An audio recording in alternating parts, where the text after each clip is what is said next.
Сәлем достар, бүгін сіздермен Telegram ең көп памятымызды алатын Telegram қосымшасын қалай тез тазалауымызға болады. Сол туралы бүгінгі видеода Android телефондарға арналған керемет тәсілімен сіздермен бүгінгі видеода бөлісетін боламын. Ең алдымен Telegramның үстін басып тұрамыз. Сол жерде төбесіне қарасақ клип белгісіне ұқсас нәрсе, соны басасыз.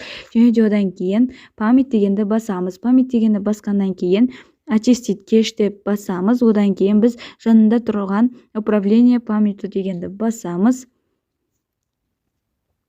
Одан кейін осы жерде көріп тұрғандарыңыздай очистить базу данных. Осы жерде сізге керек емес, сізге осы Телеграмда жүктелген фотолар барлығы сақталып тұрады. Осыны очистить етсеңіздер, талай памяттарыңыз тазаланады. Және де осы жерде очистить кеш дегенді басасыздар.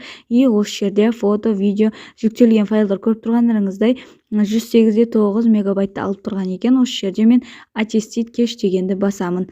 Осы жерде осындай память уже тазаланды деген сөз. Және де төбесіне қарайтын болсақ, бұл жерде хранить медиа деген бір ай бойы менің сол жүктелген файлдарым осы жерде тұрады, егер мен өшіріп тастамасам.